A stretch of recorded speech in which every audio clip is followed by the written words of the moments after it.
कहानी की शुरुआत होती है जब कुछ पुराने स्पेशल फोर्सेस के फौजी अब मजबूरी में चोर बन गए हैं। पहली चोरी में उनका लीडर बैंक मैनेजर के पास गया और उसने बिना दया किए मैनेजर के सीने में गोली दाग दी। बाकी लोगों का झुंड एकदम से घबरा गया। चोरों ने बहुत ही परफेक्ट तरीके से सिक्योरिटी गार्ड्स को कंट्रोल किया। उन्होंने एक ब्लूटूथ स्पीकर हॉल के बीच में फेंक दिया। उस स्पीकर के अंदर से एक कड़क आवाज निकली, सब नीचे लेट जाओ, अपने हाथ जमीन पर रखो। ये सुनते ही लोग डर के मारे तुरंत नीचे बैठ गए। बैंक के एम्प्लॉयज ने भी डर कर जल्दी से जाके सेफ खोल दिया। पूरे 2 मिनट में सब कुछ खत्म हो गया। चोर पूरे $3 मिलियन यानी लगभग 25 करोड़ लेकर भाग गए। जाते वक्त उन्होंने एक मोशन एक्टिवेटेड बॉम्ब छोड़ दिया। फिर दोबारा से वही कड़क आवाज सुनाई दी, अगर कोई भी उठा या पुलिस को कॉल किया तो बम 15 मिनट में फट जाएगा। निकलते हुए उनके लीडर ने सीसीटीवी कैमरा की तरफ देखा और कैमरे को गोली से उड़ा दिया। पलक झपकते ही चोर शहर की गलियों में गायब हो गए।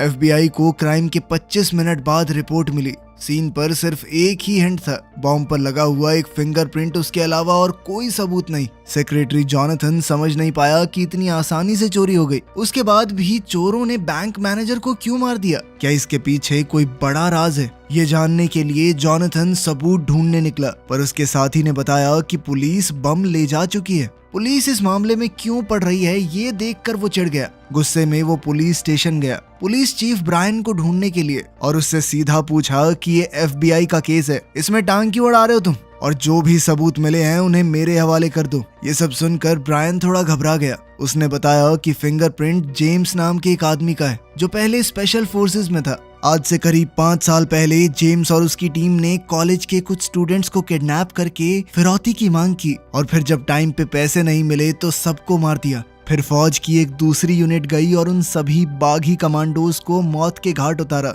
और अब जेम्स के परिवार में उसका छोटा भाई रेंजर ही बचा है। पुलिस को लगा कि जब जेम्स और उसकी टीम मर चुकी है तो जरूर रेंजर ने ही एक क्राइम किया होगा और किसी हाईटेक टेक्निक से उसने जेम्स का फिंगरप्रिंट वहां लगा दिया। पर तभी एजेंट वेल्स खबर लेकर आया कि चोरी के टाइम पर रेंजर को एक दुकान में देखा गया है, इसीलिए हम उसे अरेस्ट नहीं कर सकते क्योंकि एक आदमी 2 जगह पे तो हो नहीं सकता। जॉनथन समझ गया कि चोर जरूर उन्हें भटकाने की कोशिश कर रहे हैं, क्योंकि जिस तरह ये चोर काम कर रहे हैं वो स्पेशल फोर्सेस के हो ही नहीं सकते, क्योंकि कभी भी स्पेशल फोर्सेस वाले अपना फिंगरप्रिंट छोड़ के तो नहीं जाएंगे। या तो ये बेवकूफ हैं या हद से ज्यादा चालाक।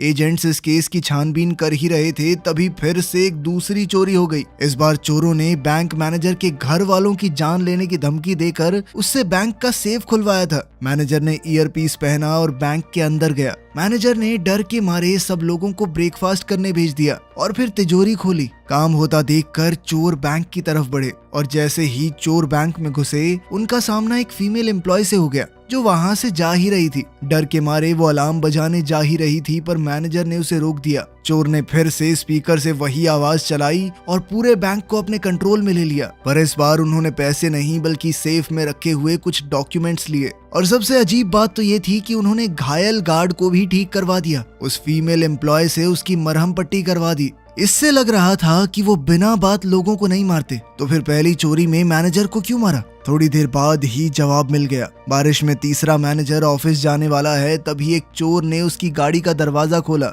उसे बहुत जोर से बाहर खींचा और गीली सड़क पर फेंक दिया। मैनेजर कुछ समझ पाता उससे पहले ही एक चाकू उसकी गर्दन में घुसा दिया गया। खून धीरे धीरे बारिश के पानी में रिसने लगा। चोरों ने उसकी तकलीफ देखकर भी बिल्कुल दया नहीं दिखाई, मानो उनका कोई पुराना बदला पूरा हुआ हो। बैंक के मालिक जेफरी को पता चला कि उसकी 2 ब्रांचेस लूट ली गई हैं। $3 मिलियन इतने बड़े बैंक के लिए कोई बड़ी रकम नहीं थी। पैसों से ज्यादा उसे डॉक्यूमेंट्स की चिंता हो रही थी, क्योंकि उनके अंदर जेफरी का एक बहुत बड़ा राज छुपा हुआ है। 2 बैंक्स में लगातार चोरी के बाद सेक्रेटरी जॉनथन बहुत परेशान हो गया। उस फिंगरप्रिंट के अलावा चोर कोई दूसरा सुराग छोड़कर नहीं गए थे। उसको सबसे ज्यादा परेशान बस ये बात कर रही थी कि चोर एक बैंक में मैनेजर को मार गए, वहीं दूसरे में घायल सिक्योरिटी गार्ड को भी बचा लिया। ये उल्टा सीधा बर्ताव देखकर जॉनथन सोच में पड़ गया कि जरूर इस केस में कोई तो राज छुपा है जिसके लिए ये चोर इस हद तक जा रहे हैं।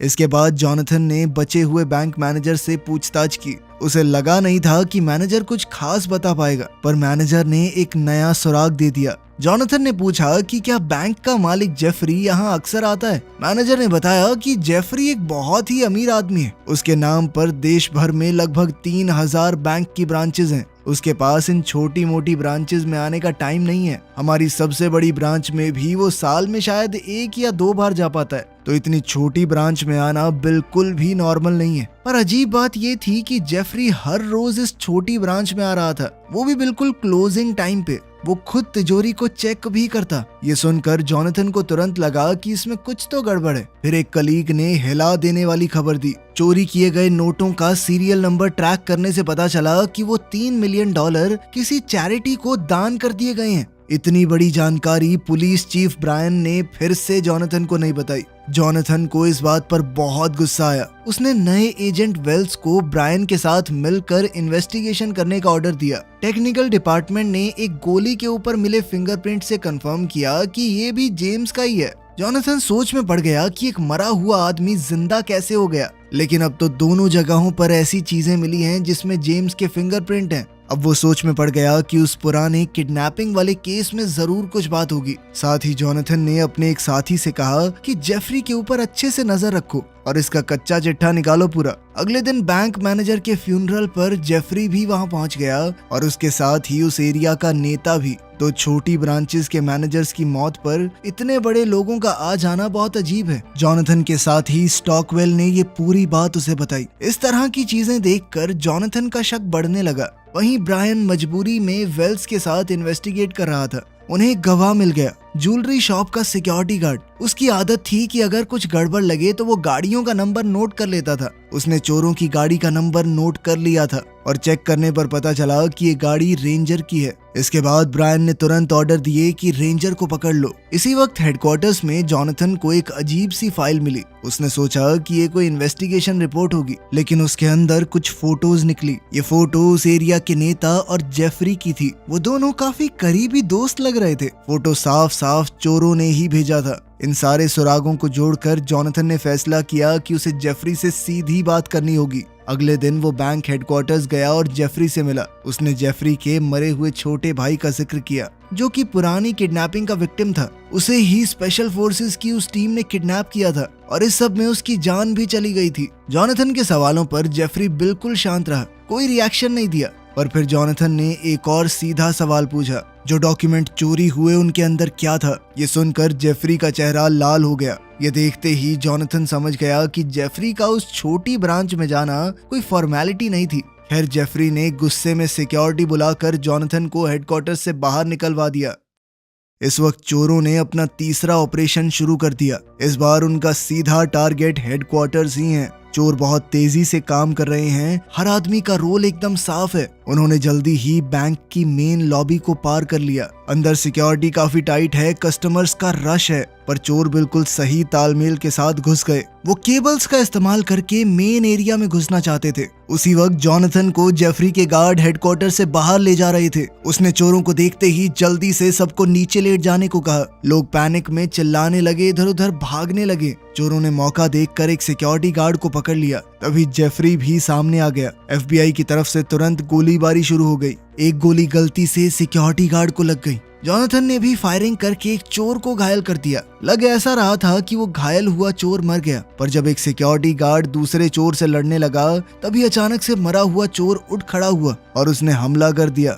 हालात खराब होते देखकर जॉनथन ने जेफरी को पहले एक सही जगह पहुंचा दिया और फिर वापस चोरों से भिड़ गया। लेकिन इस बार चोर उस पर भारी पड़ रहे थे। घायल सिक्योरिटी गार्ड के साथ जॉनथन ही वहां से बचकर भाग पाया। तब तक चोर अपना काम पूरा कर चुके थे। एक लंबी लड़ाई के बाद जेफरी के पास सिर्फ एक बॉडीगार्ड बचा, वो भी थकान से गिरने वाला था। सबसे हैरानी की बात यह थी कि सामने खड़े चोर ने बॉडीगार्ड के ऊपर हमला नहीं किया। शुरू से लेकर आखिर तक उनका एक ही टारगेट था, जेफरी। चोर ने तुरंत बॉडीगार्ड को अपना हथियार नीचे करने को कहा, लेकिन तभी उसके एक साथी ने वहां आकर बॉडीगार्ड के माथे में गोली दाग दी। लीडर उस पर चिल्लाया कि क्या कर रहा है तू? पर इतने में जॉनथन ने अचानक हमला करके उस कातिल चोर को मार डाला और लीडर को बंदी बना लिया। ये देखकर चोरों में से एक ने तुरंत एक फीमेल एम्प्लॉय को पकड़ लिया ताकि इस औरत के बदले वो अपने दोस्त को छुड़वा सकें। बाद में दोनों तरफ बातचीत हुई और एक्सचेंज का फैसला हो गया। जॉनथन को पता है कि अगर उसने चोर को छोड़ दिया तो शायद वो खुद जिंदा नहीं बचेगा, लेकिन हैरानी की बात ये थी कि चोर ने अपना वादा निभाया।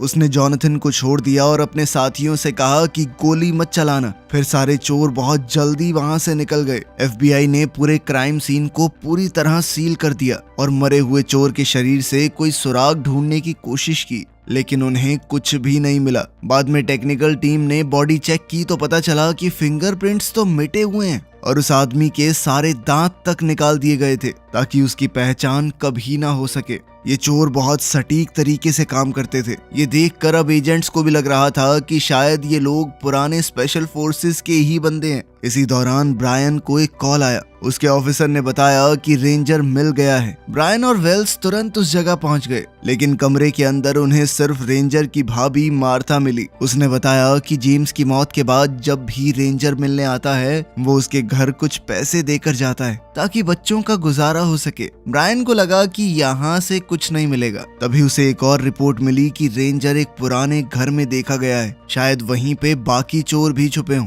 लेकिन ब्रायन ने ये बात वेल्स को नहीं बताई। पता चला कि ब्रायन की पत्नी बहुत लंबे समय से कैंसर से लड़ रही है और ब्रायन की छोटी सी सैलरी में उसका इलाज होना मुमकिन नहीं। अपनी पत्नी का दर्द याद करके ब्रायन और मजबूर हो गया और उसने एक बड़ा फैसला लिया। अगली सुबह जॉनथन को एक अनजान फाइल मिली। ये भी चोरों ने भेजी थी। फाइल देखकर जॉनथन हिल गया। उसमें जेफरी के सारे जुर्म लिखे हुए थे। जो राज जेफरी इतने सालों से छुपा रहा था वो पूरी तरह नंगा हो गया। पता चला कि सालों पहले जो बड़ी किडनैपिंग हुई थी वो जेफरी ने ही प्लान की थी। उसका मकसद था कि उसके परिवार की जायदाद पूरी तरह उसे मिल जाए, कोई बंटवारा ना हो। जेफरी ने एक बड़े मिलिट्री ऑफिसर को पैसे देकर एक झूठे टेररिस्ट को रोकने का ऑर्डर बनवाया। जेम्स की स्पेशल फोर्सेस टीम को तुरंत इस ऑपरेशन पर भेज दिया गया। टीम ने सोचा कि वो असली आतंकवादी को मारने जा रहे हैं, इसीलिए उन्होंने जल्दी से घर पर रेड की और अंदर मौजूद सभी लोगों को खत्म कर दिया। पर मिशन के बाद उन्हें पता चला कि वो आतंकवादी नहीं थे, बल्कि बिना हथियारों के कॉलेज स्टूडेंट थे। उनमें जेफरी का छोटा भाई भी था। टीम को इस बात पर यकीन नहीं हुआ। उन्हें लगा कि ऑर्डर गलत था। उन्होंने तुरंत ऊपर रिपोर्ट भेजी, लेकिन इससे पहले सच सामने आता एक दूसरी स्पेशल फोर्सेस टीम ने उन पर हमला कर दिया। जेम्स की टीम तैयार नहीं थी और अचानक से हुए हमले की वजह से वो एक एक करके मरते गए।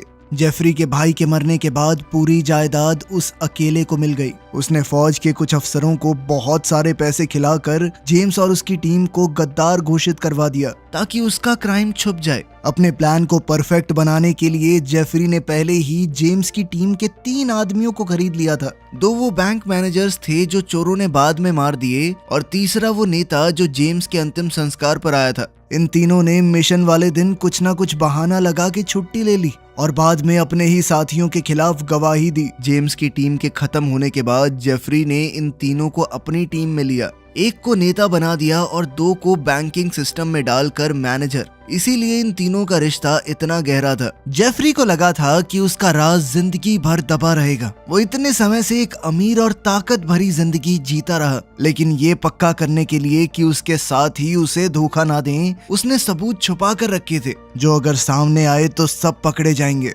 लेकिन अब ये सबूत बाहर आ चुके थे और इस सब के पीछे जो लोग हैं वो उसी मिशन के बचे हुए स्पेशल फोर्सेस सोल्जर्स थे। उन्हें धीरे धीरे समझ आया कि जेफरी ने उनका इस्तेमाल किया है। उसने उनके हाथों अपने ही फौजी भाइयों को मरवा दिया। इस बात ने उन्हें कभी चैन से रहने नहीं दिया। आर्मी से निकलने के बाद इन सब ने साथ मिलकर बदला लेने का फैसला किया। उनका इरादा सीधा था, जेफरी और उसके साथियों को सजा देना। जॉनथन को पूरी सच्चाई समझ आ गई। उसने एक प्लान बनाया और सोचने लगा कि रेंजर का भी इसमें कोई तो कनेक्शन होगा और जो पैसा रेंजर मार्था को देता है वो शायद वही चोरी का पैसा है। उसने अपने साथियों को इस सब की छानबीन करने को कहा। साथ ही ब्रायन भी रेंजर को ट्रैक कर रहा था। उसने कंफर्म किया कि पैसा पुराने घर में ही छुपा हुआ है। ब्रायन और उसके एक ऑफिसर ने सुबह होने से पहले वहां से पूरा पैसा निकालने का प्लान बनाया। जैसे जैसे इन्वेस्टिगेशन गहरी होती गई, सभी बड़े टीवी चैनल्स पुरानी सच्चाई सबके सामने दिखाने लगे। जेम्स और उसकी टीम पर जो जुल्म हुआ था वो साफ हो गया। जेफरी ने जब ये खबर देखी तो वो समझ गया कि उसका बुरा समय शुरू हो चुका है। वो जल्दी जल्दी सामान बांधकर भागने की तैयारी करने लगा। जॉनथन ने भी उसका प्लान समझ लिया। उसने अपने साथी वेल्स से कहा कि जेफरी के नाम पर अगर कोई प्लेन बुक्ड हो तो उसकी जांच करो ताकि वो यहाँ से भाग ना सके। दूसरी तरफ जॉनथन खुद उस बार में गया जहाँ जेम्स की गर्लफ्रेंड काम करती है। उसे शुरुआत से ही शक था कि जेम्स जिंदा है। सुबह सुबह ब्रायन अपने साथियों से मिलने गया। ऐन मौके पर उसका मन बदल गया। उसने अपने दोनों साथियों से कहा कि छोड़ो ये सब, ये नहीं करते, पर उसके साथ ही पैसों के लालच में अंधे हो चुके थे। उन्होंने ब्रायन की बात बिल्कुल नहीं सुनी। उधर जॉनथन को बार के अंदर ही जेम्स मिल गया। सामने जिंदा खड़े जेम्स को देखकर उसका शक सच में बदल गया। फिर वो जेम्स को FBI हेडक्वार्टर्स में ले गया और पूछताछ शुरू हुई। सारे सुराग देखकर जॉन ने अंदाजा लगाया कि शायद बदला लेने के लिए जेम्स ही चोरों का हेड बन गया, लेकिन जेम्स ने इस बात से साफ इनकार कर दिया। उधर ब्रायन भी अपने दोनों साथियों से लड़कर अलग हो गया, लेकिन वो दोनों अभी भी पैसे चुराना चाहते थे। लेकिन उस पुराने घर में जाकर उन्हें अपनी आंखों पर विश्वास ही नहीं हुआ। जहां उन्हें लाखों करोड़ों रुपए मिलने की उम्मीद थी, वहां पैसा था ही नहीं। तभी अचानक उनके कानों में पुलिस के सायरन तेजी से बजने लगे। उन दोनों में से एक ने फौजियों पर गोली चलानी चाहिए, पर पुलिस ने उसे वहीं ढेर कर दिया। दूसरे ने ये सब देखा तो हाथ उठाकर सरेंडर कर दिया, जिसके बाद उसे भी गिरफ्तार कर लिया गया। तभी FBI में जॉनथन को खबर मिली कि ब्रायन के आदमी भी पकड़ लिए गए हैं। तभी ब्रायन भी वहां पहुंच गया। जॉनथन ने हंसकर कहा कि तुम अपना गुनाह मानने आए हो, सच सच बताओ, तुम्हें कैसे पता कि पैसा कहाँ छुपा है? ब्रायन ने कहा कि मेरे एक इन्फॉर्मर ने बताया था मुझे। तुम्हारे साथी वेल्स को भी इस सब के बारे में पता था। ये सुनकर जॉनथन एकदम चुप हो गया। उसके साथी ने कभी इस बात का जिक्र नहीं किया। कुछ गलत होने का एहसास होते ही जॉनथन ने तुरंत वेल्स की फाइल चेक की। फाइल में लिखा था कि वेल्स उसी स्पेशल फोर्सेस यूनिट का हिस्सा था जिसे जेफरी ने इस्तेमाल किया था। मिशन के बाद वेल्स ने अचानक आर्मी छोड़कर FBI ज्वाइन कर ली। जॉनथन को अब सब कुछ समझ आ गया। वेल्स को तो शुरुआत से सब कुछ पता था। उसने ही अपनी पावर का गलत इस्तेमाल करके चोरों को सुराग दिए ताकि वो जेफरी से बदला ले सके, यानी कि वही असली मास्टरमाइंड चोर है। अब पूरा सच सामने आ गया था। जॉनथन ने तुरंत वेल्स को पकड़ने का ऑर्डर दे दिया। पुलिस गाड़ियां तेजी से उसे पकड़ने निकल पड़ी। उधर स्टॉकवेल ने जेफरी की लोकेशन का पता लगा लिया था। दोनों जेफरी को पकड़ने गए पर देर हो गई। जेफरी हेलीकॉप्टर लेकर भाग चुका था। चोरों का बदले का प्लान पूरा नहीं हो पाया। ये देखकर वेल्स अपने गुस्से पर काबू नहीं रख पाया। वो धड़ाधड़ हेलीकॉप्टर पर गोलियां चलाने लगा। ये देखकर स्टॉकवेल कहने लगा, तू पागल हो गया है क्या कर रहा है? वो बोल ही रहा था कि इतने में वेल्स के सभी साथी बंदूकें लेकर वहां आ गए। ये देखकर तो स्टॉकवेल भी समझ गया कि असल मास्टरमाइंड वेल्स ही है। वो हर तरफ से घिर चुका था, फिर भी उसने पूरा जोर लगाया। उसने लड़कर अपने आसपास के चोरों को गिरा दिया और वेल्स को जमीन पर फेंका। उसके धोखे से स्टॉकवेल को बहुत गुस्सा आ रहा था और वो गुस्से में उसे पीटने लगा। इतने में एक चोर ने राइफल का बट स्टॉकवेल के सर पे मारकर उसे बेहोश कर दिया। इतने में पुलिस की गाड़ियां सायरन बजाते हुए आ गई। जॉनथन दौड़ते हुए छत पर आया, लेकिन अब देर हो गई थी। छत पर सिर्फ एक जख्मी स्टॉकवेल पड़ा था। वेल्स और उसके साथ ही भाग चुके थे। तभी ब्रायन को याद आया कि उसने वेल्स की गाड़ी में एक मैप देखा था। उसे याद है कि उस मैप में एक जगह पर निशान लगा हुआ था। अपनी याददाश्त से वो उस जगह पर पहुंचा। वहां पर वेल्स पैसा शिफ्ट कर रहा था। ब्रायन को देखकर वेल्स ने कहा कि यहाँ से चले जाओ चुपचाप। जब ब्रायन वहां से नहीं गया तो वेल्स ने गोली चला दी, लेकिन वो ब्रायन को यूं ही छोड़ नहीं सकता था। उसने खुद पुलिस को ब्रायन की लोकेशन के बारे में बता दिया और फिर जेफरी को ढूंढने निकल पड़ा। जॉनथन भी उन्हें ऐसे ही छोड़ने वाला तो नहीं था।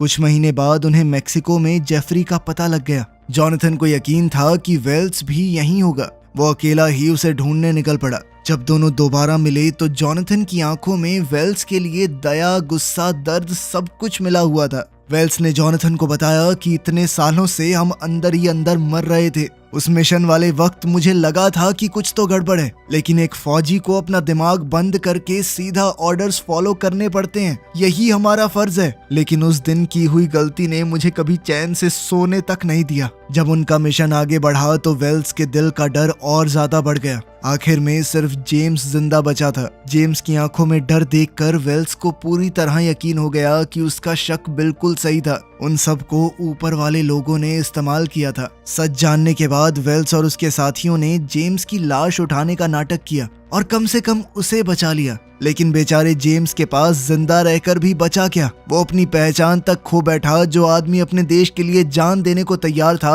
वो अब अपनी जिंदगी अपने ही देश में छुप कर गुजार रहा है, जबकि वेल्स और उसके साथी अपने ही दोस्तों को मारने के दर्द के साथ जी रहे थे। ये पूरी दर्दनाक कहानी रचने वाला जेफरी ही था, इसीलिए उन्होंने बदला लेने का फैसला किया। इस पर जॉनथन ने उससे पूछा कि उन बेगुनाह लोगों का क्या जो इस सब में बिना वजह मारे गए। जॉनथन की आवाज वेल्स के कानों में गूंजने लगी। ये सुनकर वेल्स टूट गया और बोलने लगा कि मेरा सिक्योरिटी गार्ड को मारने का कोई इरादा नहीं था, वो तो बस हो गया वहाँ पर, हमने उसे बचाने की कोशिश की थी। खैर फिर वो दोनों इस बात पर लड़ने लगे कि जेफरी को मारना चाहिए या नहीं। आखिर में जॉनथन ने कहा कि मैंने एक बार तुम पर भरोसा कर लिया, तुमने मुझे धोखा दिया, मैं एक बार फिर से तुम्हारे ऊपर भरोसा कर रहा हूँ, इस बार मुझे पछताना ना पड़े। ये कहकर जॉनथन सीधा जेफरी की तरफ बढ़ा। जेफरी को अपने किए का कोई पछतावा नहीं था, बल्कि वो तो अब भी घमंड से हंस रहा था। जेफरी को अब भी ये समझ नहीं आ रहा था कि उसके साथ क्या होने वाला है। उसे लगा कि मेक्सिको आकर वो सेफ हो गया। उसने जॉनथन को धमकी दी कि अगर तुमने मुझे नुकसान पहुंचाया तो तुम भी एक गुनहगार बन जाओगे। लेकिन जॉनथन को इससे कोई फर्क नहीं पड़ा। उसने अचानक हमला करके जेफरी के पेट में चाकू घोंप दिया। लोग ये नजारा देखकर भागने लगे। जेफरी के बॉडीगार्ड ने अपने बॉस को घायल देखकर बंदूक निकाली, लेकिन वेल्स ने पहले ही उसे देख लिया और गोली मार दी। फिर जॉनथन ने अपनी बंदूक वेल्स पर तान दी। अब दोनों एक दूसरे पर बंदूक ताने खड़े थे, लेकिन वेल्स ने अचानक से बंदूक नीचे कर ली और मुड़कर चलने लगा। उसने अपनी किस्मत जॉनथन के हवाले कर दी कि जिंदा छोड़ना है तो छोड़, मारना है तो मार। उसके दिल पर जो बोझ इतने सालों से था वो आज उतर गया और जॉनथन ने भी उसे दूर जाते देख अपनी बंदूक नीचे कर ली। वीडियो पसंद आई तो लाइक कर देना, चैनल को सब्सक्राइब कर लेना। मिलते हैं अगली वीडियो में।